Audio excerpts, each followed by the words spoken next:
جی السلام علیکم۔ P M S کے اردو لازمی کے ساتھ آج ہم الحمدللہ اپنے سبق نمبر 7 کی جانب بڑھ رہے ہیں، اور یہ بالکل ایک عدد سادہ سا سبق ہے، بلکہ میں اگر یہ کہوں تو غلط نہ ہوگا کہ ایک عدد اضافی سبق ہے۔ آج ہم لوگ ان جامع الفاظ کا ذکر کریں گے اور انہیں دیکھیں گے۔ جامع الفاظ کی ایک چھوٹی سی فہرست کو ہم دیکھیں گے کہ جس کے اندر اگر وہ جامع الفاظ ہمیں آتے ہوں تو کم از کم تلخیص نگاری کے اندر اگر ایگزامینر اس پیراگراف کے اندر وہ الفاظ استعمال کرتا ہے تو کم از کم ہمیں ان کے معنی اور مفہوم کا ضرور اندازہ ہونا چاہیے، تاکہ ہم وہی بات اپنے الفاظ کے اندر اپنی تلخیص نگاری کے اندر لکھ سکیں۔ بالکل چھوٹا سا آج ہمارا یہ لیکچر ہوگا۔ سب سے پہلا جو لفظ ہے ہمارے پاس وہ ہے جی شاخ زیتون۔ اس کا مطلب ہوتا ہے امن و آشتی۔ ہم جلدی اس کو دیکھیں گے آج ذرا۔ اور دعوت شیراز یعنی سادہ کھانا، بے تکلفی کی دعوت۔ اشک بلبل کسی شے کی خفیف مقدار، ٹھیک ہے، بہت کم مقدار۔ اس کے بعد ہے جی شاخ زعفران یعنی ہنسنا مسکرانا۔ اور پھر ہے پیک اجل یعنی موت کا قاصد۔ طفل مکتب یعنی کہ نا تجربہ کار۔ قاطع الطریق کہتے ہیں راہزن کو، ڈاکو کو۔ دام تزویر یعنی مکر و فریب کا جال۔ اسی طرح دعوت سمرقندی یعنی پر تکلف ضیافت۔ یہ سیافت لفظ نہیں ہے، لفظ ہے ضیافت۔ پر تکلف ضیافت، نمائشی دعوت۔ اسی طرح ہے آگے، اسی طرح ارباب نشاط یعنی گانے بجانے والے لوگ۔ اور پھر ہے خدائی فوجدار، ہر بات میں ٹانگ اڑانے والا۔ ہماری زندگیوں میں بہت سارے ایسے لوگ ہوتے ہیں جو کہ خدائی فوجدار کا کردار خوب طرح سے نبھاتے ہیں۔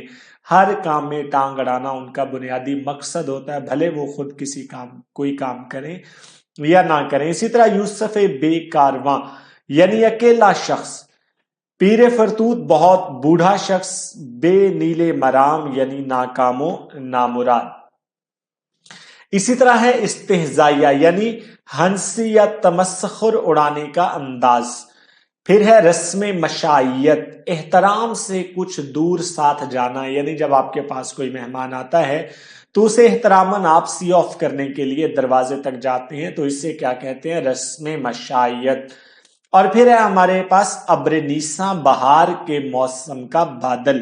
آشفتہ حال یعنی پریشان حال، پریشان کن انسان۔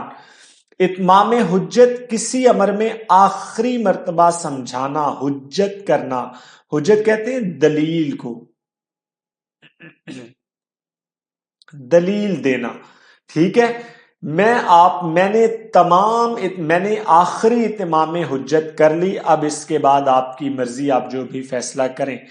گرگے باران دیدہ یعنی آزمودہ کار۔ پیر کنا حضرت یعقوب علیہ السلام کا یہ لقب ہے۔ اسی طرح صاحب فراموش، وہ بیمار جو بستر سے اٹھ نہ سکے۔ صاحب فراموش کہتے ہیں وہ بیمار جو بستر سے اٹھ نہ سکے۔ اسی طرح شاعرانہ تعلی یعنی شاعر کا شعر میں اپنی تعریف کرنا۔ شیخ و شباب، بوڑھے اور جوان۔ شیخ و شاب یعنی بوڑھے اور جوان۔ اسی طرح دختر رز، انگور کی بیٹی، مراد شراب۔ آب آتش یعنی سرخ شراب۔ اسی طرح نان شعیر کہتے ہیں جو کی روٹی۔ مرور ایام، گزرے ہوئے دن، ماضی کا آئینہ جسے آپ کہتے ہیں، ٹھیک ہے۔ مستجاب الدعوات، جس کی دعا بارگاہ الہی میں مقبول ہو۔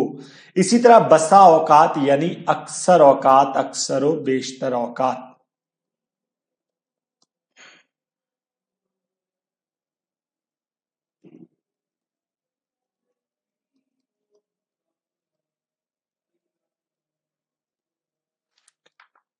ٹھیک ہو گیا۔ پھر ہمارے سامنے ہے اساطیر الاولین یعنی اگلے وقتوں کے لوگوں کے قصے کہانیاں۔ علول کلول یعنی کھیل کود۔ پر آشفتہ، غصے سے بھرا ہوا۔ جگت استاد، بڑا کرے، بلکہ جگت استاد، معذرت، جگت استاد۔ बड़ा कारीगर, ठीक है, बहुत बड़ा फनकार। इसी तरह खल्फुर रशीद, फर्मा बरदार बेटा। आबनाए वतन, अहले वतन, कौम के बेटे, ठीक है। इसी पर एक वो बड़ा मशहूर जुमला है, हमारे गवर्नमेंट कॉलेज यूनिवर्सिटी लाहौर के बड़े अच्छे मुकर्रर हैं, उन्होंने एक जुमला लिखा था, वो कहते हैं कि जिन सपूतों को गैर मुस्तनद किताबों ने पाला हो, उनके मुंह से निकली हुई बात कभी मिसरा नहीं हुआ करती। तो आज हम जिस एज में जिंदा हैं, जहां पर सोशल मीडिया का दौर है और हम किताब से दूर हैं, तो यकीनी तौर पर हमारी काबिलियत का अंदाजा इस जुमले से भरपूर तरीके से लगाया जा सकता है। हम वो आबनाए वतन शायद नहीं है कि जिन पर वतन और कौम को फख्र हो। अलम नशरा, मशहूर, जाहिर, खुलम खुला। इसी तरह काबे कौसैन यानी नहायत करीब। चराग सहरी, करीब मर्ग। उजरे लंग, फजूल उजर, बेवजह का उजर, ठीक है। हम सफीर यानी हम आवाज।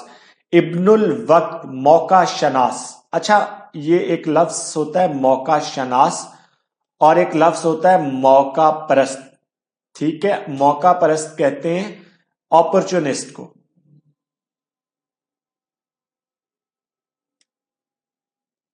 अपॉर्चुनिस्ट, ठीक है। और मौका शनास यानी जो मौके की नजाकत को समझते हुए अच्छा फैसला ले ले। अहसन तकवीम यानी इंसान, बेहतरीन साख्त।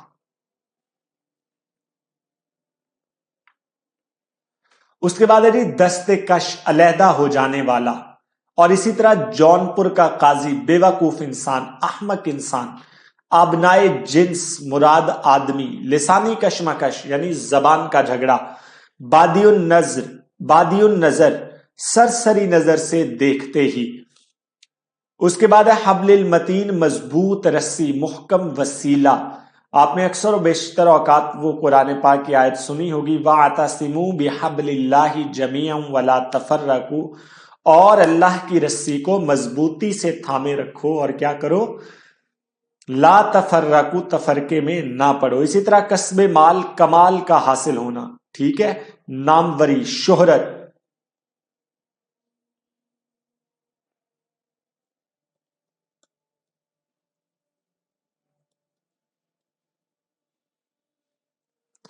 महिंदस, इंजीनियर। जुजे लानफीक,